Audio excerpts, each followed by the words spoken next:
5. A atitude definitiva do crente com a carne. A opinião de Deus sobre a carne. Nós, cristãos, necessitamos ser relembrados sobre o julgamento de Deus sobre a carne. O Senhor Jesus diz que a carne não serve de nada. João 6:63. Tanto faz se for o pecado da carne ou a bondade da carne, tudo é vão. O que nasce da carne, seja o que seja, é carne e jamais pode ser descarnada. Tanto faz se for a carne no púlpito, a carne no auditório, a carne nas orações, a carne na consagração, a carne na leitura da Bíblia, a carne no canto de hinos ou a carne na prática do bem. Deus afirma que nada disso serve. Por muito que os crentes possam trabalhar ardentemente na carne, aos olhos de Deus tudo é inútil, porque a carne nem beneficia a vida espiritual, nem pode levar a cabo a justiça de Deus. Vamos ressaltar umas quantas observações sobre a carne que o Senhor faz por meio do apóstolo Paulo na carta aos Romanos. 1. Porque a inclinação da carne é morte. 8:6. Segundo Deus, a morte espiritual na carne. A única saída é levar a carne à cruz.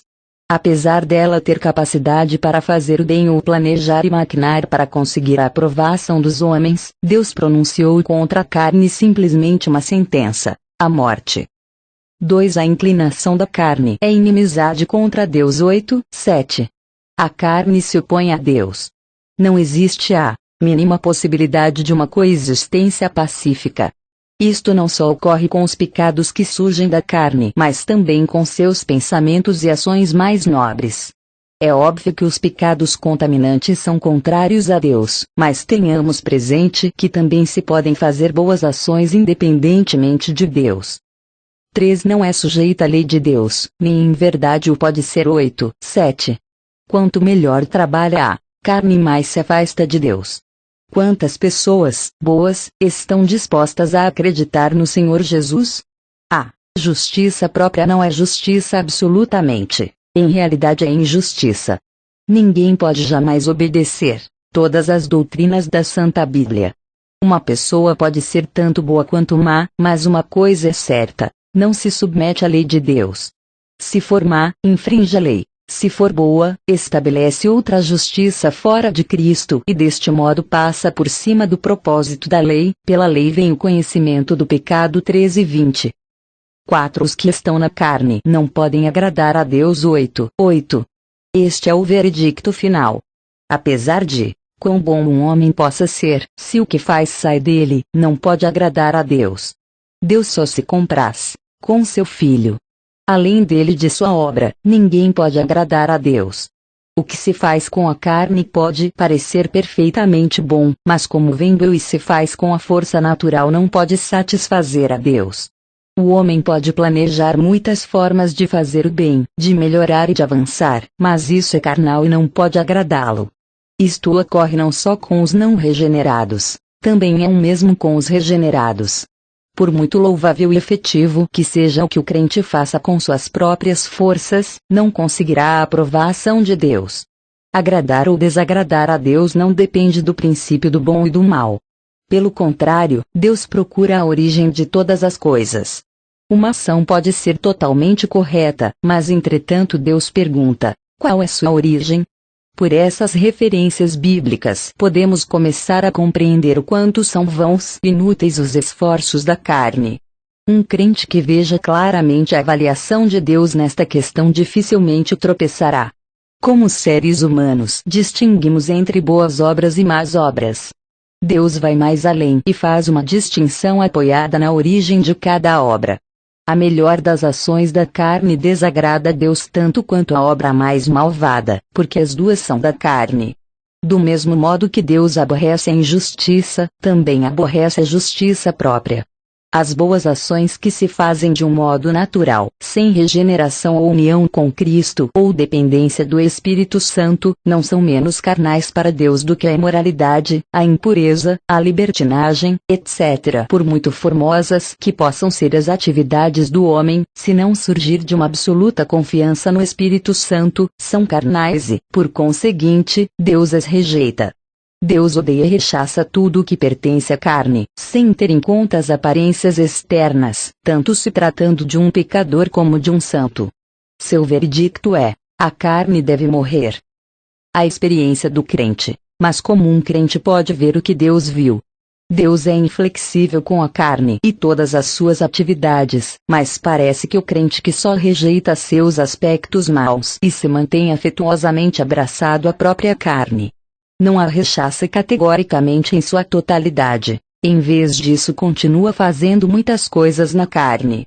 Toma uma atitude segura e orgulhosa como se estivesse cheio da graça de Deus e capacitado para atuar corretamente.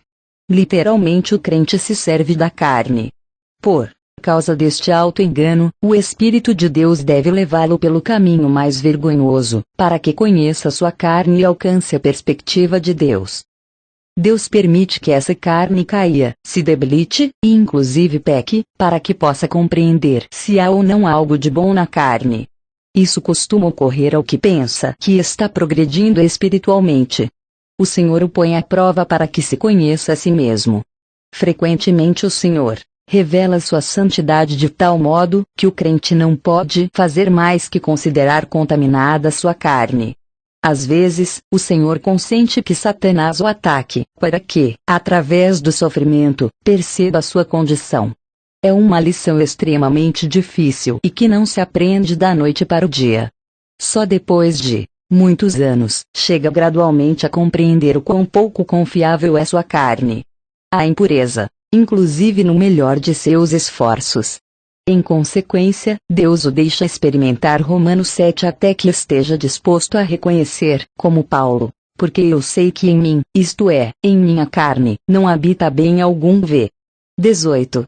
Como é difícil aprender a dizer isto de modo genuíno. Se não fosse pelas inumeráveis experiências de derrota penosa, o crente continuaria confiando em si mesmo e considerando-se capaz. As centenas e milhares de derrotas o levam a admitir que é impossível confiar na justiça própria e considerar-se a si mesmo capaz. Esse tratamento enérgico, no entanto, não termina aqui. O autoexame deve continuar. Porque é quando um cristão cessa de julgar-se a si mesmo e fala em tratar a carne como extremamente inútil e detestável, mas assume, em vez disso, uma atitude levemente vã e aduladora para si mesmo, então Deus se vê obrigado a fazê-lo passar pelo fogo, a fim de consumir a escória. Poucos são os que se humilham e reconhecem sua imundície. A menos que alguém se dê conta deste estado, Deus não vai retirar seus toques de atenção. Como crente não pode livrar-se da influência da carne em nenhum momento, nunca deveria deixar de exercitar o coração a julgar a si mesmo. De outra maneira logo vai recomeçar nas jactâncias da carne. Muitos supõem que só as pessoas do mundo precisam ser convencidas do pecado pelo Espírito Santo, pensando assim: pois o Espírito Santo já não me convenceu de meus pecados para que eu cresça no Senhor Jesus? Mas os cristãos devem saber que uma operação como essa do Espírito Santo é tão importante nos santos como nos pecadores. Por necessidade, o Espírito deve convencer os santos de seus pecados, não somente uma vez ou duas, mas sim a cada dia incessantemente. Oxalá experimentássemos mais e mais a convicção do pecado produzida pelo Espírito Santo, para que nossa carne pudesse ser posta sob julgamento de modo incessante e nunca lhe permitíssemos reinar. Que não percamos, nem mesmo por um momento, a ideia verdadeira do que é nossa carne e da avaliação que Deus faz dela. Que nunca acreditemos em nós mesmos, e nunca mais confiemos em nossa carne, sabendo que isso jamais pode agradar a Deus. Confiemos sempre no Espírito Santo, e em nenhum momento cedamos o nenhum mínimo espaço ao eu. Se jamais houve no mundo alguém que pudesse se gabar de sua carne, esta pessoa tinha que ser Paulo, porque quanto à justiça que é da lei era irrepreensível. E se alguém podia se gabar de sua carne depois da regeneração, certamente tinha que ser também Paulo, porque tinha passado a ser um apóstolo, havia visto com seus próprios olhos ao Senhor ressuscitado, e era usado grandemente pelo Senhor. Mas sua experiência de Romanos 7 o capacitara a compreender plenamente quem é Deus. Abriu seus olhos para que visse, pela experiência, que em sua carne não habitava o bem, só o pecado. A justiça própria de que se tinha orgulhado no passado, soube que é só lixo e pecado. Aprendeu esta lição, e aprendeu bem, daí que não se atreveu a confiar mais na carne. Mas Paulo não parou aí, de modo algum. Não. Paulo continuou aprendendo. E, assim, o apóstolo declara que não confiamos na carne. Se bem que eu poderia até confiar na carne. Se algum outro julga poder confiar na carne, ainda mais eu. Filipenses 3:4. Apesar das muitas razões que pôde enumerar para confiar em sua carne, vs. 5,6, Paulo se dá conta de como Deus a vê e entende muito bem que é indigna de confiança e que não pode confiar-se nela absolutamente. Se seguimos lendo Filipenses 3, descobriremos o quanto Paulo é humilde em relação a confiar em si mesmo. Não tendo minha própria justiça v. 9. Para ver se de algum modo posso chegar à ressurreição dentre os mortos. V. 11. Não, ou que seja perfeito. Mas vou prosseguindo, para ver se poderei alcançar aquilo para o que fui também alcançado por Cristo Jesus v. 12. Se um crente aspirar a alcançar a maturidade espiritual, deve preservar sempre esta atitude que o apóstolo Paulo apresenta ao longo do caminho espiritual, ou seja, não que já tenha alcançado. O cristão não deve atrever-se a ter a menor confiança em si mesmo, satisfação e gozo em si mesmo, pensando que pode confiar em sua carne. Se os filhos de Deus se esforçarem sinceramente em alcançar a vida mais abundante e estiverem dispostos a aceitar a avaliação que faz Deus da carne, não terão a si mesmos em maior estima que aos demais, por maior que seja seu progresso espiritual. Não vão dizer palavras como: naturalmente, eu sou diferente dos outros. Se esses crentes estiverem dispostos a permitir que o Espírito Santo lhes revele a santidade de Deus, e não temerem que claramente lhes exponha sua corrupção, então chegarão a perceber, pelo Espírito, sua corrupção de um tempo prévio, possivelmente com uma diminuição posterior nas experiências penosas de derrota. Entretanto, quão lamentável é que, mesmo quando a intenção da pessoa seja de não confiar na carne, apareça por baixo da superfície alguma pequena impureza porque essa pessoa ainda crê que tem alguma força. Em vista disto, Deus tem que lhe permitir encontrar-se em várias derrotas, a fim de eliminar até a mais leve confiança em si mesmo. A cruz é a obra mais profunda do Espírito Santo. Como a carne é grosseiramente enganosa, o crente requer a cruz e o Espírito Santo. Uma vez que tenha discernido o que Deus pensa da carne, deve experimentar a cada momento a obra mais profunda da cruz por meio do Espírito Santo. Tal como um cristão deve ser libertado do pecado da carne por meio da cruz, também deve agora ser liberto da justiça da carne por meio da mesma cruz. E, tal como andando no Espírito Santo o cristão não vai seguir a carne para o pecado, assim também andando no Espírito Santo não vai seguir a carne para a justiça própria. Como um fato que se encontra fora do crente, a cruz foi consumada de modo perfeito e completo. Aprofundar o assunto aqui é impossível. Mas, como um processo dentro do crente, a cruz é cada vez experimentada de forma mais profunda. O Espírito Santo vai ensinar e aplicar o princípio da cruz e um ponto atrás do outro. Se a gente for fiel e obediente, vai ser guiado continuamente a experiências mais profundas do que a cruz realizou já nele. A cruz, objetivamente, é um fato absoluto, ao qual não se pode acrescentar nada, mas subjetivamente é uma experiência progressiva e sem fim que pode ser realizada de uma forma cada vez mais penetrante. O leitor, a estas alturas, deveria conhecer algo mais do caráter completamente abrangente do fato de ter sido crucificado com o Senhor Jesus na cruz, porque só sobre esta base o Espírito Santo pode atuar. O Espírito não tem outro instrumento para atuar do que a cruz. O crente deve agora já ter uma nova compreensão de Gálatas 5:24. Não se trata só de suas paixões e desejos, que foram crucificados. A própria carne, incluindo toda a sua justiça, assim como seu poder de operar justamente, foi crucificada na cruz. A cruz é o lugar em que as paixões e os desejos, e a mola que ativa estas paixões e desejos, são crucificados, por admiráveis que possam parecer. Só no caso que alguém ver isso e estar disposto a negar toda a sua carne, boa ou má, pode, de fato, andar conforme o Espírito Santo, agradar a Deus e viver uma vida espiritual genuína. Esse estar disposto não deve faltar, por sua parte, porque embora a cruz, como um fato consumado, seja completa em si mesma, sua realização na vida de uma pessoa é medida pelo conhecimento, pela preparação e pela fé da mesma. Suponhamos que o Filho de Deus recuse renegar o que houver bom de sua carne. Qual será sua experiência? Sua carne pode parecer extremamente sábia e poderosa em numerosas atividades e empreendimentos. Mas, por boa e forte que seja, a carne não pode responder nunca às demandas de Deus. Daí que quando Deus o chama realmente a preparar-se para ir ao Calvário e sofrer, o cristão logo descobre que sua única resposta é retrair-se e ficar mais fraco que a água. Porque os discípulos falharam de modo tão lamentável no jardim do Getsemane?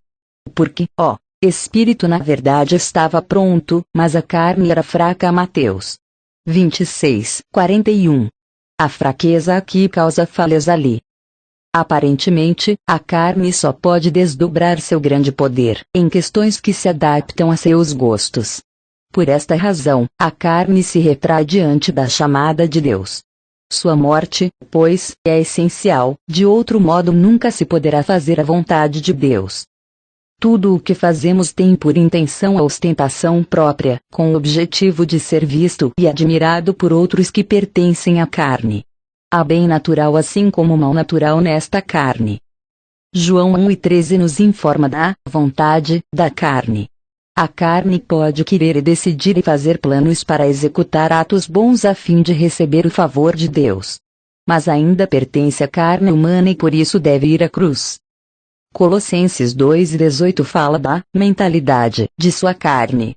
A confiança de um cristão em si mesmo não é nada mais que confiar em sua sabedoria, pensando que conhece cada um dos ensinamentos das Escrituras e como servir a Deus.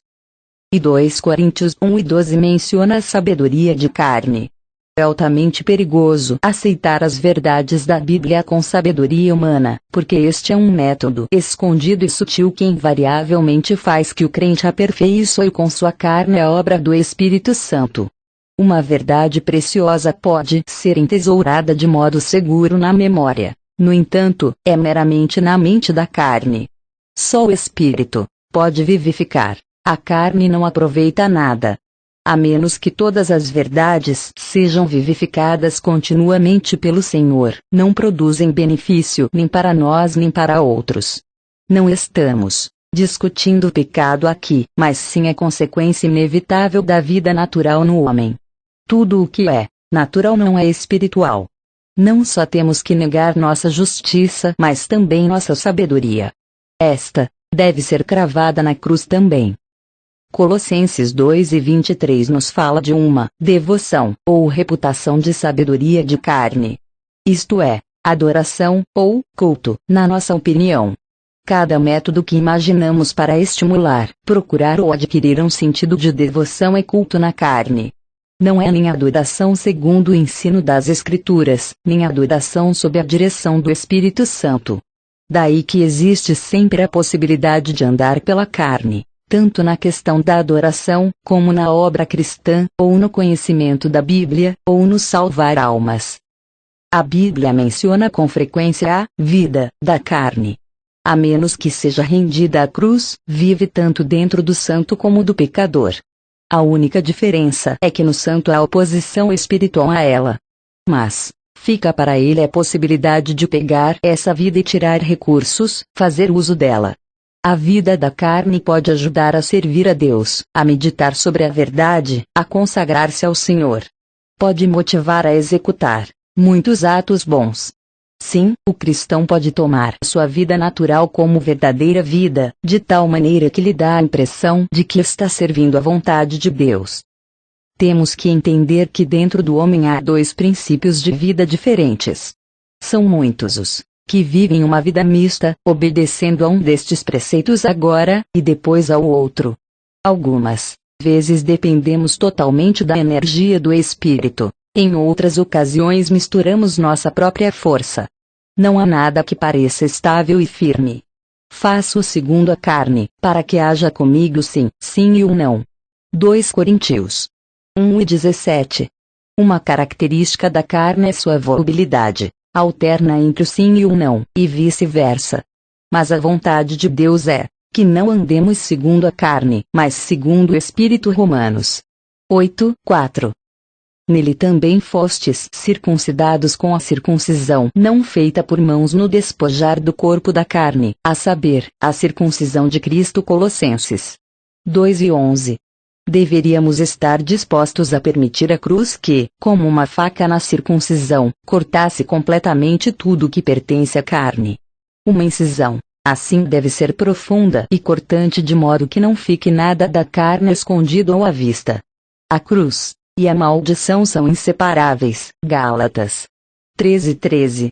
Quando consignamos nossa carne à cruz, entregamos a maldição, reconhecendo que na carne não há nada bom e que não merece nada a não ser a maldição de Deus. Sem esta atitude no coração, é extremamente difícil que nós aceitemos a circuncisão da carne. Todo afeto, desejo, pensamento, conhecimento, intenção, adoração e obra da carne deve ir para a cruz. Ser crucificado com Cristo significa aceitar a maldição que nosso Senhor aceitou. Não foi um momento glorioso para Cristo ser crucificado no Calvário. Atos 12:2. Seu corpo foi pendurado no madeiro, o que significava ser maldito de Deus. Deuteronômio 21:23. Como consequência, que a carne seja crucificada com o Senhor implica simplesmente ser maldito pelo Senhor. Tal como temos que receber a obra consumada de Cristo na cruz, assim também temos que entrar na comunhão da cruz. O crente deve reconhecer que sua carne não merece outra coisa senão a maldição da morte. Sua comunhão prática com a cruz começa depois que vê a carne tal como Deus a vê. Antes que o Espírito Santo possa encher plenamente uma pessoa, tem que haver uma entrega completa da carne à cruz. Oremos para que possamos saber exatamente o que é carne e como tem que ser crucificada.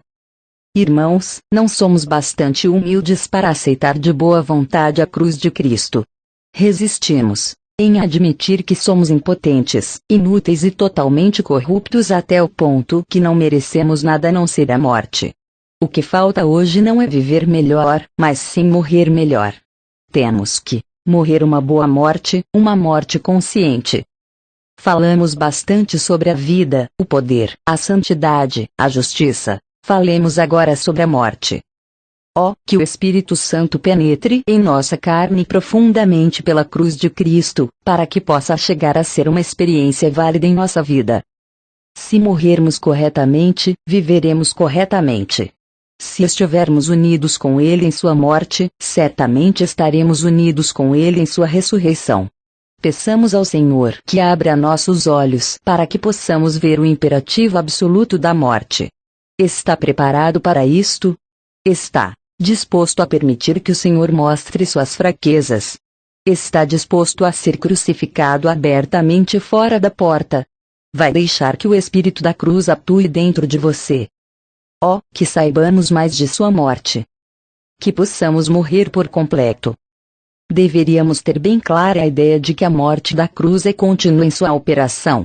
Não podemos entrar nunca em um estágio de ressurreição que deixe a morte totalmente de fora, porque a experiência da ressurreição se mede pela experiência da morte. Um perigo que há entre os que perseguem a vida de ascensão é que se esquecem da necessidade categórica de reduzir continuamente a carne a nada. Abandonam a posição da morte e avançam a de ressurreição. Isto tem como resultado, ou tratar levianamente as obras da carne, como se não houvesse um risco sério para o crescimento espiritual, ou espiritualizá-las, isto é, assumir que as coisas da carne são do espírito. É essencial que vejamos que a morte é o fundamento de tudo. O reino chamado ressuscitado e ascendido será irreal se não se mantiver continuamente a morte da carne. Não nos enganemos pensando que somos tão avançados espiritualmente que a carne já não tem poder para nos seduzir. Essa é tão somente a intenção do inimigo de nos apartar da base da cruz com o objetivo de nos fazer carnais interiormente e espirituais por fora. Muitas orações do tipo de: te dou graças, Senhor, porque já não sou isto ou aquilo, mas isto ou outro agora, são simplesmente ecos da oração inaceitável que se registra em Lucas 18:11 minutos e 12 segundos. Somos suscetíveis ao engano por parte da carne quando estamos a ponto de sermos tirados dela. Temos que permanecer constantemente na morte do Senhor. Nossa segurança se acha no Espírito Santo.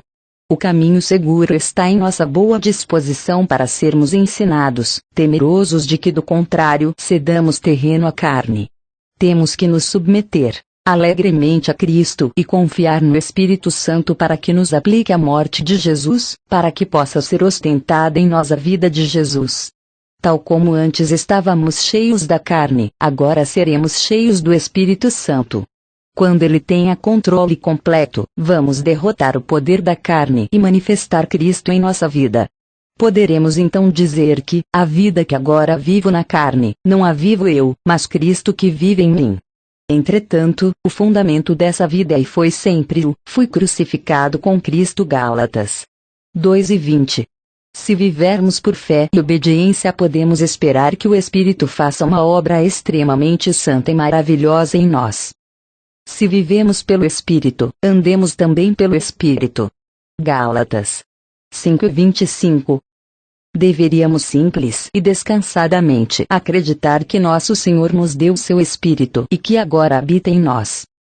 Creiamos em seu dom e confiemos que o Espírito Santo habita em nós. Tenhamos isto como o segredo da vida de Cristo em nós. Seu Espírito reside no mais profundo de nosso espírito.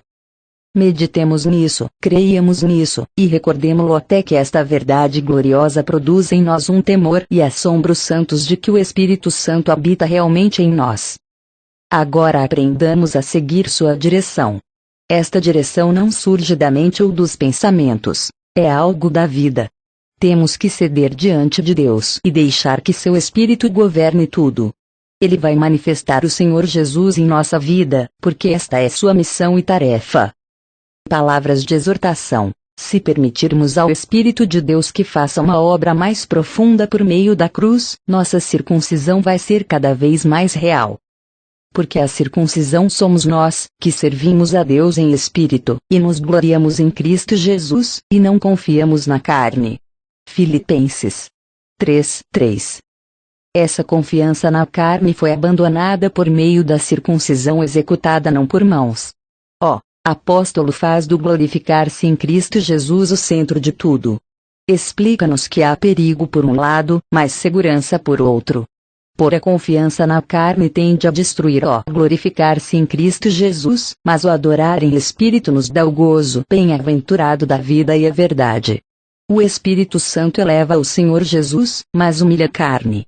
Se de modo genuíno desejamos nos glorificar em Cristo e lhe permitir que assegure sua glória em nós, temos que receber a circuncisão da cruz e aprender a adorar no Espírito Santo. Não sejamos impacientes, porque a impaciência é da carne. Não experimentem métodos diferentes, porque só são úteis para ajudar a carne. Temos que desconfiar da carne inteiramente, por boa e capaz que seja. Temos que confiar, em troca, no Espírito Santo e nos submetermos somente a Ele. Com esse tipo de confiança e obediência, a carne será conservada em humildade em seu próprio lugar de maldição e, em consequência, perderá todo o seu poder. Que Deus seja misericordioso conosco para que não coloquemos nossa confiança na carne. Sim, que possamos olhar para nós mesmos e reconhecer quão pouco digna de confiança e quão inútil e estéril é nossa carne. Esta é uma morte muito real. Sem ela não pode haver vida. Não usem a liberdade como pretexto para a carne. Gálatas 5:13. Obtivemos liberdade no Senhor. Não devemos dar, pois, nenhuma oportunidade à carne, porque seu lugar apropriado é a morte. Não concebamos de modo inconsciente a atividade do Espírito Santo como se fosse a nossa própria, mas sim estejamos sempre em guarda para que a carne não possa reviver. Não usurpemos a glória de um triunfo e com isso proporcionemos à carne uma oportunidade para voltar a empreender suas operações. Não nos tornemos confiantes demais por causa de nossas poucas vitórias. Se o fizermos, nossa queda será maior.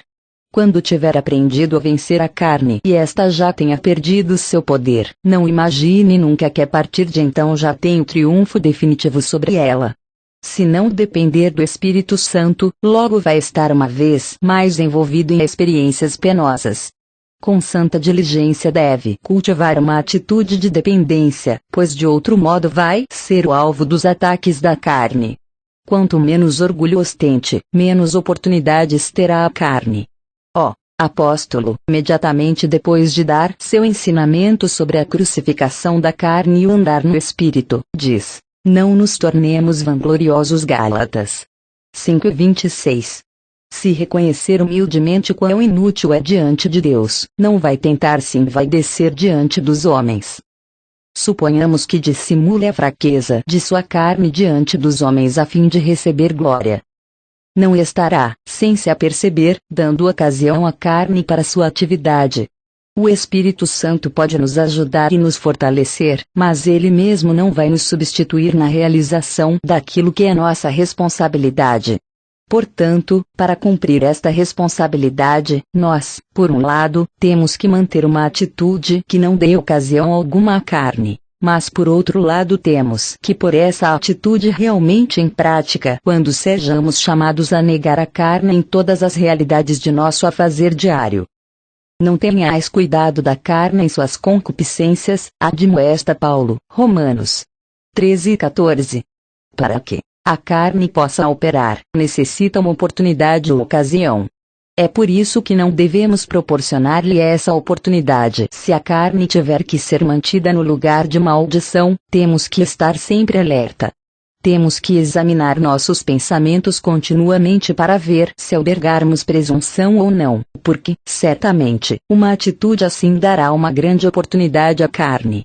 Nossos pensamentos são muito importantes aqui, porque o que acontece no segredo de nossa vida intelectual vai romper ao exterior abertamente em palavras e feitos. A carne não deve ter nenhuma oportunidade nem base. Inclusive quando conversamos com outros, temos que estar atentos para que nas muitas palavras a carne não ache oportunidade para executar sua obra. É possível que nós gostemos de dizer muitas coisas, mas se estas coisas não são enviadas pelo Espírito Santo é melhor não dizê-las. Mesmo se aplica a nossos atos. A carne pode elaborar muitos planos e métodos e estar cheia de expectativas. Tem opiniões, poder e habilidade. Aos outros, e inclusive a nós mesmos, todas elas podem aparecer como dignas de elogio e aceitáveis. Mas sejamos bastante ousados para as destruir, inclusive as melhores delas, por temor de infringir o mandamento do Senhor. O melhor que a carne tem para oferecer deve ser entregue de modo inexorável à morte, pela simples razão de que pertence à carne. A justiça da carne é tão aborrecível como o pecado. Seus atos bons deveriam ser objeto de arrependimento por nossa parte com a mesma unidade que se fossem atos pecaminosos. Sempre temos que ter em conta o ponto de vista que tem Deus da carne. Em caso de falharmos, temos que nos autoexaminar.